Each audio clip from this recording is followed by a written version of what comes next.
ओम नमः शिवाय। जलंधर की उत्पत्ति कथा 14वां अध्याय पंचम खंड श्री रुद्र संहिता शिव महापुराण। व्यास जी बोले, सनत कुमार जी, जब भगवान शिव ने अपने क्रोध की ज्वाला समुंदर में प्रवाहित कर दी तब क्या हुआ? सनत कुमार जी बोले, हे मुने, जब भगवान शिव ने अपना क्रोध समुंदर में डाल दिया तो क्रोध की वह ज्वाला बालक का रूप लेकर जोर जोर से रोने लगी। उस बालक के रोने की आवाज से सारा संसार भयभीत हो गया। पूरा संसार उसकी आवाज से व्याकुल था। तब सभी चिंतित होकर ब्रह्मा जी की शरण में गए। तब सब देवताओं ने सादर ब्रह्मा जी को प्रणाम किया और उनकी स्तुति करने लगे। तत्पश्चात बोले, हे ब्रह्मा जी, इस समय हम सभी पर बड़ा भारी संकट आन पड़ा है। प्रभु, आप तो सब कुछ जानते ही हैं। उस बालक ने जो समुद्र से उत्पन्न हुआ है, अपने भयंकर रुदन द्वारा पूरे संसार को आहत किया है। सभी भय से आतुर हैं। हे महायोगिन, आप उस बालक का संहार करके हमें भय मुक्त कराएं।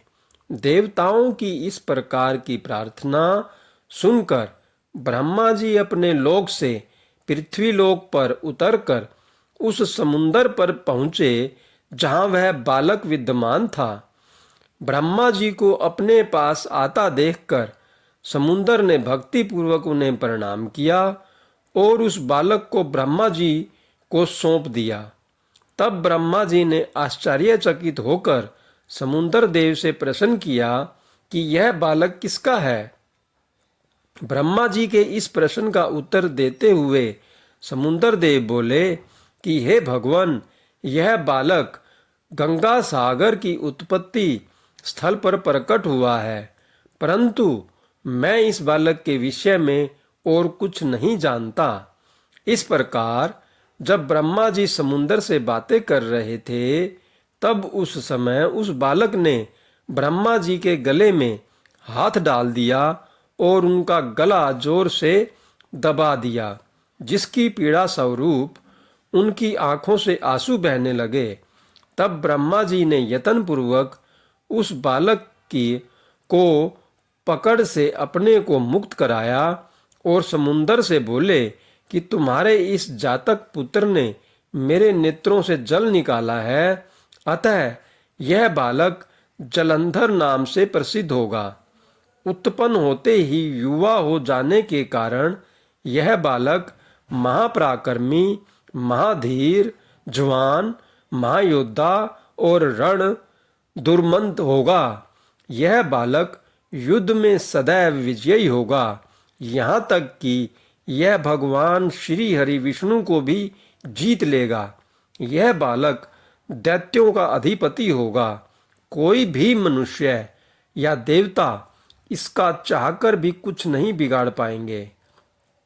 इसका संहार केवल त्रिलोकीनाथ भगवान शिव के द्वारा ही संभव है।